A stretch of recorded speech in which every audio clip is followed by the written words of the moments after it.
Hello friends, Radhe Radhe. Welcome to my channel. आज मैं आपके साथ में शेयर कर रही हूँ कि आंवला नवमी के दिन आप आंवला का दीपदान कैसे करें। फ्रेंड्स, आंवला का दीपदान आप कार्तिक के महीने में कभी भी कर सकते हैं। इसके अलावा आप आंवला नवमी के दिन कर सकते हैं।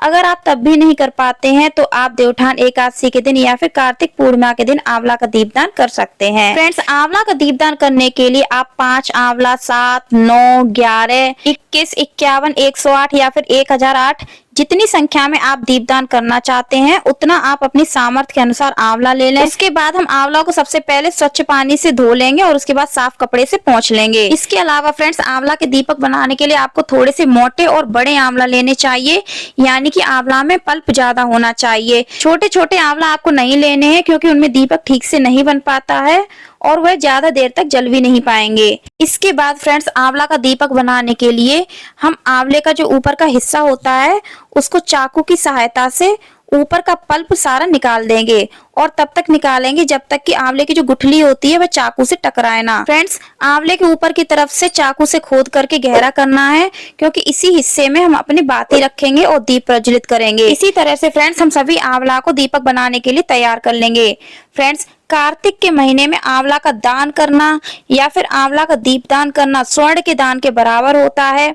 अगर फ्रेंड्स आपको आंवला नहीं मिल पाते हैं, किसी कारणवश कहीं कहीं जगह पर आंवला नहीं मिलते हैं, तो आप मिट्टी के दीपक में दीपदान कर सकते हैं, कोई प्रॉब्लम नहीं है। लेकिन आपको कार्तिक के महीने में आंवला नवमी के दिन या फिर कार्तिक के महीने में कभी भी दीपदान जरूर करना चाहिए। इसके बाद हमने प्लेट ली है, उसमें हमने चंदन से स्वास्तिक बनाया है। आप हल्दी से भी स्वास्तिक बना सकते हैं। सभी दीपक को हमने तिल का आसन दिया है। फ्रेंड्स, अगर आंवला का दीपदान आप देवउठान एकादशी के दिन कर रहे हैं या फिर किसी भी एकादशी के दिन कर रहे हैं तो आपको तिल का ही आसन देना है, अक्षत का प्रयोग नहीं करना है। इसके बाद हम सभी दीपक में बाती लगा लेंगे।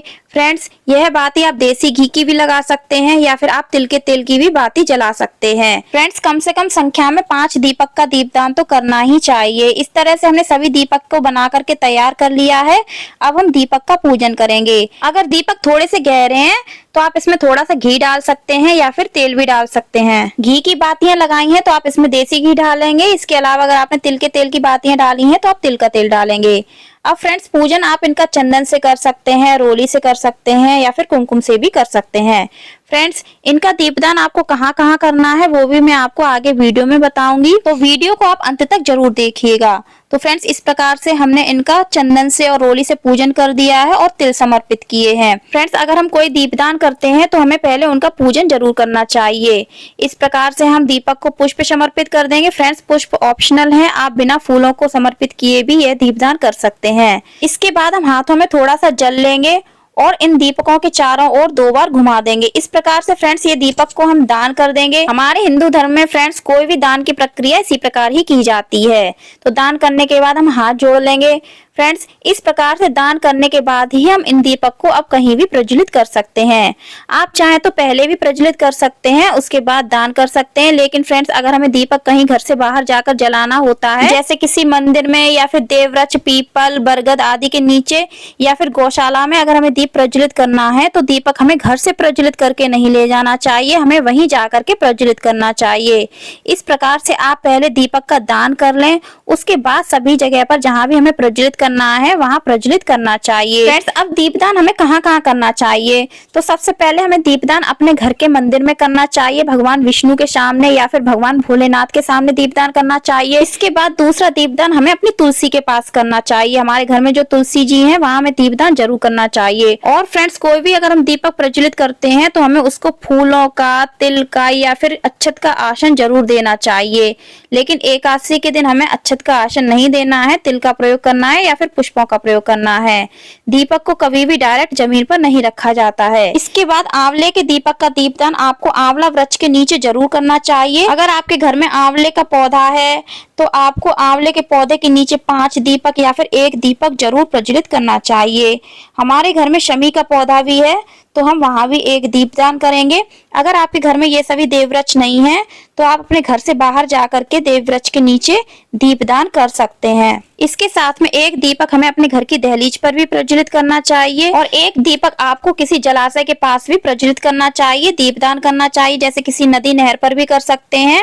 नदी नहर पर नहीं जा सकते हैं तो आपके घर में जो भी जल का बर्तन है जिसमें आप जल भरते हैं वहां पर भी आप दीपक का दीपदान कर सकते हैं। यहाँ मैंने एक दीपक का दीपदान आकाश यानी आसमान के नीचे भी किया है।